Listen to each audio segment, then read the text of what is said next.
Please آپ ہی میرا یقین کریں، یہ لڑکی جھوٹ بول رہی ہے، اس کی ساری باتوں میں سچائی کی رمق تک نہیں ہے، یہ سرتاپا فریب ہے، یہ آپ سب کی آنکھوں میں دھول جھونک کر نہ جانے آپ اپنے کون سے عزائم لے کر اس گھر میں داخل ہوئی ہے۔ آپ پلیز اس کی کسی بات پر بھی دھیان نہ دیں۔ حمزہ انتہائی ملتجیانہ انداز اور ٹوٹے ہوئے لہجے میں بولتا بہت بکھرا بکھرا سا لگا تھا۔ ایک پل کو قندیل کے دل میں ندامت کا احساس اجاگر ہوا، مگر دوسرے ہی پل وہ سر جھٹک کر دادو کی طرف متوجہ ہو گئی، جن کے چہرے پر بے چینی اور اضطراب کے ساتھ ساتھ دکھ کی لکیریں بھی کھینچی ہوئی تھیں۔ دیکھو لڑکی، یہ تم یہاں جو فلمی سین ادا کرنے آئی ہو تو یہاں تمہارا یہ کھوکھلا ڈرامہ نہیں چلے گا۔ تم سے شادی کا وعدہ کرنا تو درکنار تم کو آج تک دیکھا بھی نہیں ہے۔ لگتا ہے تم بہت زیادہ افسانے پڑھتی اور فلمیں دیکھتی ہو۔ مجھے بھی یہ سب کچھ کرنے یہاں چلی آئی، مگر تمہارے اس بچپنے سے میں اپنے ڈیڈی اور دادو کی نگاہوں میں مشکوک ہو گیا ہوں۔ تم انہیں سچ سچ کیوں نہیں بتا دیتی کہ ہم ایک دوسرے کو جانتے تک نہیں ہیں؟ حمزہ اپنے باپ اور دادو کی نگاہوں میں شکوک اور الجھن کی پرچھائیاں دیکھ کر اندر سے بری طرح ڈھہ گیا۔ اسے اس لڑکی پر بے تحاشا غصہ آ رہا تھا جو ایک طوفان اس کی زندگی میں لے آئی تھی، جسے اس نے بے سکونی اور اضطراب کے سمندر میں دھکیل دیا تھا، اور خود بڑے مزے سے کنارے پر کھڑی اس کی بے بسی اور اضطراب کا تماشا دیکھ رہی تھی۔ حمزہ نے اپنے ذہن پر بہت زور ڈالا کہ شاید اس لڑکی سے اس کی کبھی ملاقات ہوئی ہے، مگر اس وقت اسے کچھ یاد نہیں آ رہا تھا۔ البتہ چہرہ ایسا لگ رہا تھا کہ یہ ایک بار نگاہوں سے گزرا ضرور ہے، مگر کہاں، یہ اس کی یادداشت کی اسکرین پر بالکل ظاہر نہیں ہو رہا تھا۔ لڑکی، اگر حمزہ نے تم سے شادی کے وعدے کیے تھے تو کوئی ثبوت یا گواہ ہے تمہارے پاس؟ ابو الحسن صاحب جو بڑی دیر سے اپنے بیٹے حمزہ کی صفائیاں اور اس لڑکی کے چہرے پر پھیلے سکوت کو دیکھ رہے تھے، کافی توقف کے بعد بولے۔ ابو الحسن صاحب کے سوال پر قندیل نے بڑے اطمینان سے ان کی جانب دیکھا۔ معاف کیجیے گا انکل، اگر مجھے ذرا بھی حمزہ پر شک ہوتا کہ اس کی باتیں جھوٹ اور فریب پر مبنی ہیں، اس کی محبت محض ایک دھوکہ ہے، ایسا کچا خواب ہے جو آنکھ کھل جانے سے چھن سے ٹوٹ جاتا ہے، تو یقیناً میں کوئی گواہ بنانے کا سوچتی یا کوئی ثبوت اپنے پاس رکھتی، مگر اتنا کہہ کر وہ ذرا خاموش ہوئی تو حمزہ نے تیش میں بل کھا کر اس لڑکی کو کھا جانے والی نگاہوں سے دیکھا جو اس پر سراسر جھوٹا الزام لگا رہی تھی۔ میرے پاس میری سچائی کا کوئی ثبوت نہیں ہے، آپ چاہے میری بات پر یقین کریں یا نہ کریں، مگر حمزہ حسن کی شادی صرف مجھ سے ہوگی، اور اگر ایسا نہ ہوا تو میں اپنی جان دے دوں گی، اور میرے خون کے ذمہ دار آپ سب ہوں گے۔ یہ کہہ کر قندیل بڑے سکون سے اٹھی اور اپنا پرس بازو پر لٹکا کر اس نے کمرے کے دروازے کی جانب قدم بڑھائے۔ یہ کیا بکواس ہے؟ تم جھوٹی ہو، اگر تمہیں مرنے کا شوق ہے تو مر جاؤ، ہمارے پیچھے کیوں پڑ گئی ہو؟ تم یہ بات اچھی طرح جانتی ہو کہ ہم ایک دوسرے کو جانتے تک نہیں ہیں۔ قندیل کو دروازے کی جانب بڑھتا دیکھ کر حمزہ انتہائی مشتعل ہو کر اس کی جانب لپکا تھا، اور اس کا بازو پکڑ کر اپنی جانب موڑا۔ حمزہ حسن کو اس پر بے بس، بے قرار اور پریشان دیکھ کر قندیل کو بہت سکون مل رہا تھا۔ حمزہ، اس لڑکی سے اس طرح بات مت کرو، ابو الحسن صاحب نے حمزہ کے اس اقدام پر انتہائی ناگواری سے کہا، تو حمزہ نے قندیل کا بازو چھوڑ دیا۔ دیکھو بچی، حمزہ کی منگنی تو 5 سال پہلے ہی اس کے چچا کی بیٹی سے ہو گئی تھی۔ رامین اور حمزہ دونوں ایک دوسرے کو پسند کرتے ہیں، آخر تم کیوں ان کی خوشیوں کے آشیانے کو بھسم کرنے چلی آئی ہو؟ دادو نے بڑی لجاجت سے قندیل سے کہا، تو اس نے ایک نظر دادو کے نورانی اور جھریوں زدہ چہرے پر ڈالی جو اس پل اپنے پوتے کی زندگی کے برباد ہو جانے کے ڈر سے زرد ہو رہا تھا۔ آپ کا بیٹا جو میرے ارمانوں اور آرزوؤں کے باغ پر پیٹرول چھڑک کر اسے آگ لگا کر خاکستر کرنے کی کوشش کر رہا ہے، وہ کچھ نہیں۔ آپ کو اپنی پوتی کی خوشیوں کا خیال ہے۔ میں آپ کی پوتی نہ صحیح مگر اس کی طرح انسان تو ہوں۔ میرے دل میں بھی خواہش، جذبات و احساسات ہیں جو صرف اور صرف حمزہ حسن کی ذات سے منسلک ہیں۔ آپ بتائیے میں کہاں جاؤں؟ قندیل نے انتہائی جذباتی انداز میں کہا، تو دادو اور ابو الحسن صاحب چپ سے رہ گئے، جبکہ حمزہ نے مارے بے بسی کے اپنے سر کے بال نوچ ڈالے۔ میں تمہیں شوٹ کر ڈالوں گا، مکار لڑکی! اپنی چکنی چپڑی باتوں سے تم میرے ڈیڈی اور دادو کو شیشے میں اتارنے کی کوشش کر رہی ہو۔ تم کون ہو؟ یہاں کس ارادے کی تکمیل کے لیے آئی ہو؟ تمہارے پیچھے اور کون لوگ ہیں یہ سب تو میں نہیں جانتا، مگر مجھے اتنا ضرور معلوم ہے کہ تم ایک فراڈ یا 420 اور بےغیرت لڑکی ہو جو شاید تھوڑے سے روپوں کی عوض ہماری زندگیوں کا سکون لوٹنے چلے آئی ہو۔ مگر تم جو کوئی بھی ہو، یہ یاد رکھنا کہ حمزہ حسن تمہیں تمہارے گھناؤنے عزائم میں کامیاب نہیں ہونے دے گا کبھی۔ حمزہ کا پیمانہ صبر لبریز ہو چکا تھا، وہ قندیل کی باتیں سن کر بری طرح پھٹ پڑا تھا، اور انتہائی سخت لہجے میں کہہ کر وہ کمرے کا دروازہ کھول کر باہر نکل گیا تھا۔ قندیل نے دادو اور ابو الحسن کی جانب دیکھا جو حمزہ کے اس رد عمل پر متفکر و پریشان بیٹھے اپنی اپنی سوچوں میں غلطاں تھے۔ میں پھر آؤں گی، یہ کہہ کر قندیل بھی کمرے سے باہر نکل آئی۔ گڑیا کا پری میڈیکل انٹر کا رزلٹ آؤٹ ہو چکا تھا، اور گڑیا نے A1 گریڈ سے تمام پرچوں کو کلیئر کر لیا تھا۔ وہ خوشی سے پورے گھر میں کودتی پھر رہی تھی۔ ڈاکٹر بننا اس کا دیرینہ خواب تھا جس کی تکمیل کے لیے اس نے دن رات محنت کی تھی، اور آج اس کی محنت کا ثمر A1 گریڈ کی صورت سامنے آیا تھا۔ اسے ان نمبروں سے کسی بھی میڈیکل کالج میں داخلہ مل سکتا تھا۔ اس کے ارادے بہت اونچے تھے، وہ MBBS کرنے کے بعد اسپیشلائزیشن کے لیے باہر جانے کا بھی ارادہ رکھتی تھی۔ ممی بابا کی اسے پوری سپورٹ حاصل تھی۔ اب گڑیا اس انتظار میں تھی کہ جلد سے جلد چھٹیاں ختم ہوں اور کالجز میں ایڈمیشن سٹارٹ ہوں اور فوراً اس کا کسی اچھے میڈیکل کالج میں داخلہ ہو جائے۔ ممی بابا گڑیا کی دیوانگی اور بے قراری دیکھ کر مسکرا رہے تھے۔ نگہت ہی اپنی گڑیا کو ڈاکٹر بننے کا جنون تھا، جنون ہے۔ اگر خدا نہ خواستہ ایسا نہ ہو سکا تو ہماری گڑیا تو بالکل ٹوٹ جائے گی۔ نعمان صاحب اپنے خدشوں کا زبان دیتے ہوئے بولے تو نگہت بیگم سہم سے گئی اور بے ساختہ گویا ہوئی۔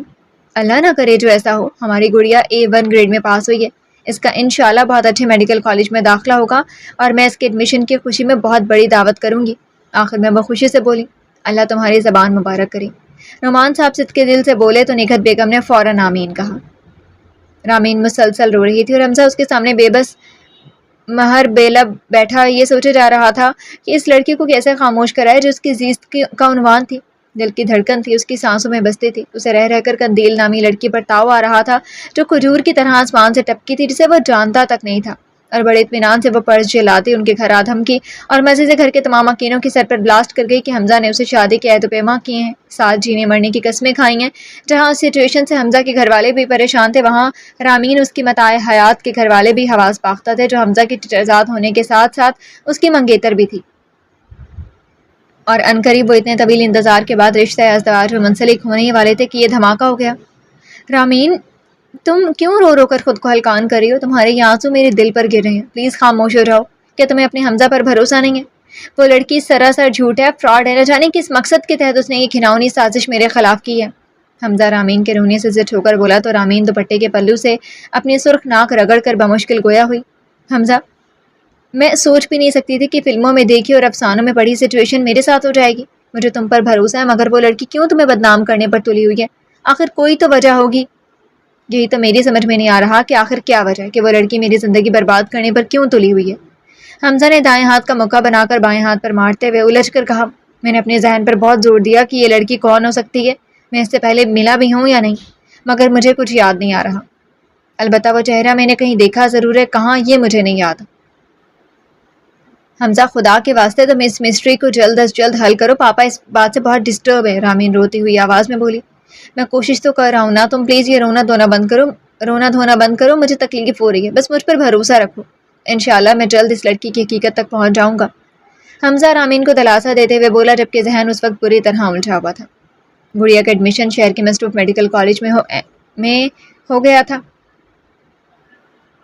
نگہت بیگم اور نعمان صاحب نے شکرانے کے نفل ادا کیے اور گڑیا تو کہ تمہارے خوشی کے پاؤں زمین پر ٹک ہی نہیں رہے تھے۔ اس کے خوابوں کی تعبیر کی تکمیل کا وقت قریب تھا۔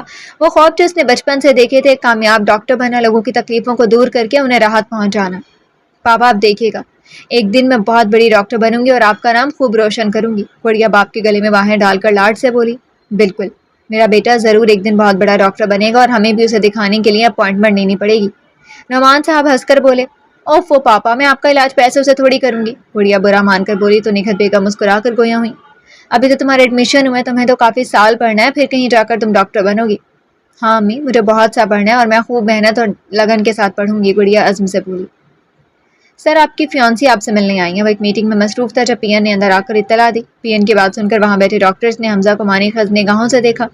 حمزہ تھوڑا خفیف ہو گیا، وہ پچھلے ماہ نیورو سرجن کی ڈگری لے کر آیا تھا اور خوش قسمتی سے پاکستان آتے ہی اسے ایک مشہور ہسپتال سے جاب کی آفر آ گئی تھی جو اس نے فوراً قبول کر لی تھی۔ اس وقت ڈاکٹرز کی میٹنگ جاری تھی کہ پی این نے آ کر یہ بتایا۔ اسے اس وقت رامین پر غصہ بھی آیا، بھلا ہسپتال میں ملنے آنے کی کیا ضرورت تھی؟ حمزہ دل سے بولا، پھر ڈاکٹرز کی نگاہوں سے کترا کر پی این سے مخاطب ہوا، ان سے کہو تھوڑی دیر باہر انتظار کریں، میں فارغ ہو کر ان سے ملتا ہوں۔ یہ سن کر پی این چلا گیا تو حمزہ ایک بار پھر ڈاکٹر کی جانب متوجہ ہو گیا۔ جی ڈاکٹر احتسام، آپ کیا کہہ رہے تھے کہ ناک کی آواز کے ساتھ ہی پی این کا چہرہ بھی پھر دروازے پہ سے نمودار ہوا۔ وہ کہہ رہی ہیں کہ مجھے ابھی اور اس وقت ملنا، آپ فوراً باہر آئیے۔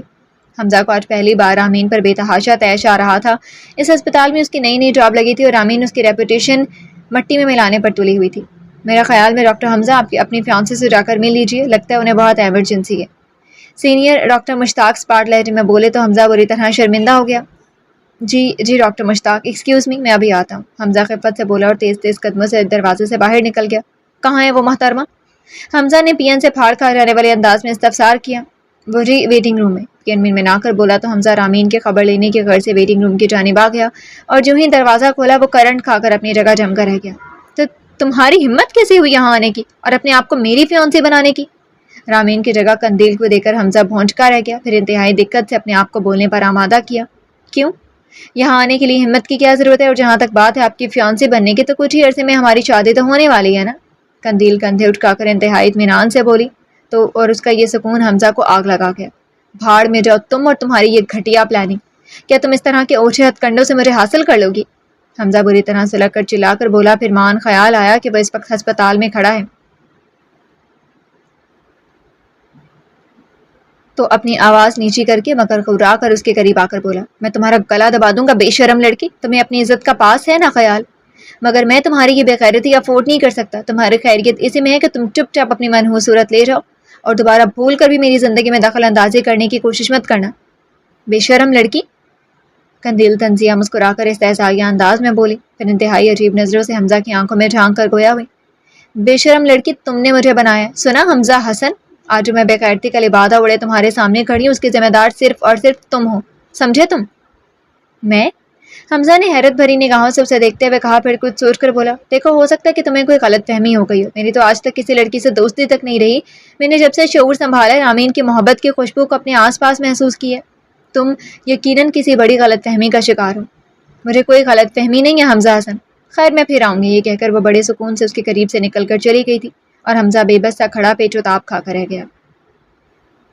آج گڑیا نے پہلی بار میک اپ کو ہاتھ لگایا تھا۔ اس کی کزن شاہینہ نے اس کا لائٹ سا میک اپ کیا تھا اور سیاہ گھنے چمکدار بالوں پر کیچڑ لگا کر اسے یوں ہی کھلا چھوڑ دیا تھا۔ پرپل رنگ کے پشواز اور پاجامے میں وہ بے انتہا خوبصورت لگ رہی تھی۔ ماشاء اللہ، چشمے بد دور، کہیں میری بچی کو آج کسی کی نظر نہ لگ جائے۔ نگہت بیگم گڑیا کو دیکھ کر بے ساختہ بولی تو گڑیا شرما سی گئی۔ ارے خالہ، یہ اپنی گڑیا ہے۔ وجاہت گڑیا کے معصوم اور کلی کی طرح پاک حسن کو، جس پر شبنم کے قطرے بھی نہیں پڑے تھے، دیکھ کر بے ساختہ ٹھٹک کر بولا، اوفو وجاہت بھائی، اب آپ میرا مذاق اڑانا مت شروع کر دیجیے گا۔ گڑیا منہ بسور کر بولی، وجاہت اکثر اسے چھیڑ چھاڑ کرتا رہتا تھا۔ ہاں وجاہت بھائی، آپ پلیز آج کے دن گڑیا کو چھوڑ دیجیے۔ شاہینہ اپنے بھائی سے گڑیا کی حمایت میں بولی تو وجاہت، جس کے دل کی دنیا کو بدلنے میں چند پل لگے تھے، وہ زیر لب بڑبڑایا، آج کیا، اب تو میں گڑیا کو کبھی نہیں چھوڑوں گا۔ حمزہ، اس لڑکی نے تو حد ہی کر دی، تمہارے ہسپتال تک پہنچ گئی۔ پلیز تم کچھ کرو، اس لڑکی سے جان چھڑاؤ، میرا تو ایک ایک پل جیسے سولی پر لٹکا ہوئے۔ رامین کو جب حمزہ نے بتایا کہ قندیل اس کے ہسپتال تک پہنچ گئی تو وہ بری طرح پریشان ہو گئی۔ حمزہ جانتا تھا کہ رامین اس بات سے کافی ٹینس ہو جائے گی، مگر وہ خود اتنا پریشان ہو رہا تھا کہ رامین سے چھپا نہیں پایا۔ وہ میری شرافت کا ناجائز فائدہ اٹھا رہی ہے، مگر اب لگتا ہے کہ اسے اسی کی زبان میں بات کرنا پڑے گی۔ حمزہ کچھ سوچ کر بولا تو رامین تیزی سے بولی، حمزہ تم اس کے ساتھ کوئی غیر اخلاقی حرکت نہیں کرو گے، سمجھے؟ او فار گاڈ سیک رامین، وہ لڑکی بے حیا ہے مگر میں نہیں ہوں۔ میں اپنے خاندان کی ناموس، اپنے وقار پر آنچ تک نہیں آنے دوں گا۔ حمزہ مضبوط لہجے میں بولا، پھر رامین سے استفسار کیا، اچھا یہ بتاؤ شایان کا بزنس ٹور سے واپس آ رہے؟ 15 دن بعد، رامین مختصراً بولی۔ ٹھیک ہے، پھر شایان سے مشورہ کر کے میں کچھ کرتا ہوں، بس تم ہمت و حوصلے سے کام لو، انشاءاللہ سب ٹھیک ہو جائے گا۔ وہ ایک بار پھر رامین کو دلاسا دیتے ہوئے بولا تو رامین محض سر ہلا گئی۔ خالہ امی جب مٹھائی سمیت گڑیا کا ہاتھ وجاہت کے لیے مانگنے آئی تو انتہائی حیران رہ گئی۔ ارے گڑیا، اب تم میری بھابھی بننے والی ہو، وجاہت بھائی کی دلہن، یہ منہ کھولے کیوں کھڑی ہو؟ چلو ہم سے شرماؤ۔ شاہینہ خوشی سے بے حال لہجے میں بولی، اسے گڑیا بے حد پسند تھی۔ شاہینہ کی بات پر گڑیا نے ہڑبڑا کر اپنا منہ بند اور نگاہیں نیچے کی اور حیرت کی زیادتی سے کھلی جا رہی تھی۔ نگہت بیگم اور نعمان صاحب اس رشتے سے بہت خوش تھے، کیونکہ وجاہت ایک پڑھا لکھا اور آرمی میں کیپٹن تھا۔ گڑیا کے احساسات اس پل عجیب سے ہو رہے تھے، اسے کچھ سمجھ میں نہیں آ رہا تھا کہ اسے خوش ہونا چاہیے یا نہیں، مگر اس نے اپنی ممی پاپا سے یہ ضرور کہا کہ وہ اپنی تعلیم مکمل کرے گی اور ڈاکٹر ہر قیمت پر بنے گی۔ خالہ امی اور وجاہت کو اس بات پر کوئی اعتراض نہیں تھا، بلکہ شادی انہوں نے گڑیا کے ڈاکٹر بن جانے کے بعد ہی طے کی تھی۔ یہ سن کر گڑیا مطمئن ہو گئی تھی۔ ایئرپورٹ کے لاؤنج میں رامین اور حمزہ انتہائی بے قراری سے بار بار دروازے کی جانب دیکھے جا رہے تھے۔ بالآخر شایان کا چہرہ نمودار ہوا تو دونوں کی جان میں جان آئی۔ شایان نے انہیں دیکھ کر دور سے ہاتھ ہلایا۔ جب وہ قریب آیا تو حمزہ شایان کے بازو پکڑ کر دانت پیس کر بولا، ارے واہ، کتنی دیر سے ہم تمہارا انتظار کریں اور تم یہ مزے سے خراما ٹہلتے ہوئے آ رہے ہو۔ ارے بھائی کیا ہوا؟ شایان حمزہ کی بے چینی اور رامین کا اترا ہوا منہ دیکھ کر حیرت سے بولا، بھیا۔ رامین گلوگیر آواز میں صرف اتنا ہی کہہ سکی، رامی جانو کیا ہوا؟ اپنی عزیز جان بہن کو اداس دیکھ کر شایان کے ہاتھ پیر پھول گئے۔ پلیز رامین، خود پر کنٹرول کرو، دیکھو سب لوگ ہماری طرف دیکھ رہے ہیں۔ حمزہ اپنے اطراف میں لوگوں کو دیکھ کر بولا جو اس کی طرف متوجہ ہو گئے تھے۔ شایان تم گاڑی میں آؤ، میں تمہیں پوری تفصیل بتاتا ہوں۔ ہاں چلو۔ شایان فکر مندی سے رامین کو اپنے ساتھ لگائے ایئرپورٹ سے باہر آیا تھا۔ نگہت بیگم اور نعمان صاحب نے خالہ امی کے بے حد اصرار پر گڑیا اور وجاہت کی منگنی کی تاریخ طے کر دی تھی۔ اور اب منگنی کی تیاریاں زوروں شور سے جاری تھی. روز بازاروں کے چکر لگ رہے تھے. چونکہ گڑیا اپنے والدین کی اکلوتی بیٹی تھی لہٰذا وہ گڑیا کی منگنی بڑی شان سے کرنا چاہتے تھے. ایک دن نگہت بیگم پڑوسن کے ساتھ شاپنگ کرنے بازار گئی ہوئی تھی. نعمان صاحب اپنے کمرے میں آرام کر رہے تھے کہ اچانک فون کی گھنٹی بجی. گڑیا جو ٹی وی دیکھنے میں محو تھی, ٹی وی کی آواز آہستہ کر کے اس نے فون اٹھایا. ہیلو جانے وجاہت, السلام علیکم. اچانک ماؤتھ پیس سے وجاہت کی گمبھیر اور جذبات سے بوچھر آواز ابھری تو گڑیا کے ہاتھ پیروں میں سنسناہٹ سی دوڑ گئی. کون؟ وجاہت بھائی؟ وہ بمشکل تھوک نگلتے ہوئے بولی.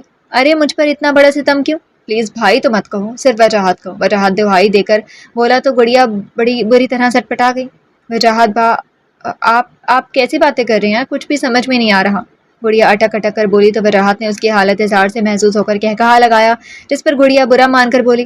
آپ بہت برے ہیں. جیسا بھی ہوں جانے وجاہت, صرف تمہارا ہوں. یہ سن کر گڑیا کا دل بری طرح دھڑکا. اس نے ہڑبڑا کر فون رکھ دیا. معاملہ تو واقعی کافی گمبھیر بھی ہے اور سنگین بھی. گاڑی میں حمزہ اور آمین نے جب تمام قصہ شایان کے گوش گزار کیا تو وہ بھی بری طرح الجھ گیا. حمزہ آخر ایسی کیا بات ہے کہ وہ لڑکی ہاتھ ہو کر تمہارے پیچھے پڑی ہوئی ہے؟ تم یاد کرو اچھی طرح سے, کہیں تمہاری کسی سے دشمنی تو نہیں ہے؟ شایان نے حمزہ سے کہا تو وہ بری طرح بھڑک اٹھا. میرا اس وقت دل چاہ رہا ہے کہ میں یہ گاڑی کسی درخت سے مار دوں. پلیز ایسا کرنے سے پہلے مجھے اور آمین کو اتار دو, پھر آرام سے تم اپنا شوق پورا کر لینا. شایان مصنوعی گھبراہٹ سے بولا تو حمزہ نے اسے تعجبی نگاہوں سے دیکھا. تمہیں مذاق سوچ رہے اور یہاں میری زندگی کی خوشیاں خطرے میں پڑ گئی ہیں. گھر میں ڈیڈی اور دادو اپسیٹ ہیں, یہاں رامین پریشان ہے, وہاں ہسپتال میں وہ لڑکی میری پوزیشن آکورڈ کر رہی ہے. میں کروں تو کیا کروں؟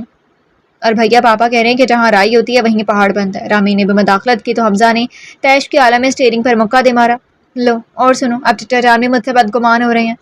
حمزہ واقعی بے حد اپسیٹ تھا. شایان نے اس کے کندھے کو تھپا کر کہا, تم دونوں بالکل فکر مت کرو, اب میں آ گیا ہوں نا, اب میں نمٹتا ہوں اس لڑکی سے. ویسے ہے کیسی؟ ٹھیک, شکل سے تو بڑی بھولی بھالی لگتی ہے مگر کرتوت توبہ. حمزہ چڑھ کر بولا. ٹھیک ہے, اب جب وہ لڑکی تمہارے گھر یا پھر ہسپتال آئے تو مجھے بلا لینا. شایان نے کچھ سوچ کر کہا تو حمزہ نے ہلکا پھلکا ہو کر سر ہلا دیا. شایان واقعی اس کے تمام پرابلمز چٹکیوں میں حل کر دیا کرتا تھا. دونوں چچا زاد اور تایا زاد تھے اور ان کے درمیان بہت گہری دوستی بھی تھی. حمزہ کی ماں کے انتقال کے بعد شایان اور آمین کی ماں نے اسے بہت پیار دیا تھا. شایان تو اسے بھائیوں کی طرح عزیز تھا اور شایان بھی اس پر جان چھڑکتا تھا. انٹر تک دونوں نے تعلیم ایک ساتھ حاصل کی. پھر حمزہ میڈیکل کی لائن کی جانب آ گیا اور شایان بزنس ایڈمنسٹریشن کی طرف, اور آج وہ اپنے پاپا کا بزنس بڑی خوبی کے ساتھ چلا رہا تھا. دلہن بنی گڑیا چاند کو بھی شرمائے دے رہی تھی. آف وائٹ رنگ کے شرارے پر گولڈن رنگ کے کام اور چہرے پر نفاست سے کیے گئے میک اپ میں وہ آسمان کی کوئی حور معلوم ہو رہی تھی. نگہت بیگم اپنی بیٹی کو جی بھر کر نہیں دیکھ رہی تھی کہ کہیں ان کی اپنی ہی نظر نہ لگ جائے. دلہا بنا وجاہت فیروزی کرتے اور سفید شلوار میں نکھرا نکھرا لگ رہا تھا. پہلو میں بیٹھی گڑیا کے اپنے ہونے کا احساس اسے عجیب سرمستی میں مبتلا کر رہا تھا. دل چاہ رہا ہے ابھی اور اسی وقت تمہیں رخصت کروا کر اپنے ساتھ لے جاؤں. موقع دے کر وجاہت نے گڑیا کے کان میں سرگوشی کی تو گڑیا بری طرح شرما گئی. سب لوگ ان کی جوڑی کو چاند سورج کی جوڑی سے تشبیہ دے رہے تھے. نگہت بیگم اور نعمان صاحب نے اپنی بیٹی کو دیکھ کر اس کی خوشیوں کی دائمی ہونے کی دعا مانگی تھی. سر آپ کے فیانسی آئی ہیں. حمزہ تو جیسے اس جملے کے انتظار میں بیٹھا تھا. جیسے ہی پی این نے اس کے کمرے میں آ کر اطلاع دی تو حمزہ نے فوراً موبائل پر شایان کو کانٹیکٹ کیا. ہیلو شایان, جلدی پہنچ گئے؟ جلدی پہنچ, وہ آ گئی ہے. حمزہ نے بڑی عجلت میں بات کر کے موبائل آف کیا اور پی این کے ذریعے اسے اندر آنے کو کہا. اندر ہی اندر حمزہ مرغ بسمل کی مانند پیچ و تاب کھا رہا تھا مگر بظاہر جھیل کی مانند پرسکون تھا. قندیل جو ہی کمرے میں داخل ہوئی تو حمزہ تنزن گویا ہوا. آئیے آئیے قندیل صاحبہ, مجھے آپ ہی کا انتظار تھا. اچھا میرا انتظار؟ تو اس کا مطلب ہے کہ آپ مجھ سے شادی کرنے پر راضی ہیں؟ قندیل پہلے تو اس کے ٹھنڈے ٹھار لہجے پر حیران ہوئی, پھر اپنی حیرت چھپا کر بے باکی سے بولی.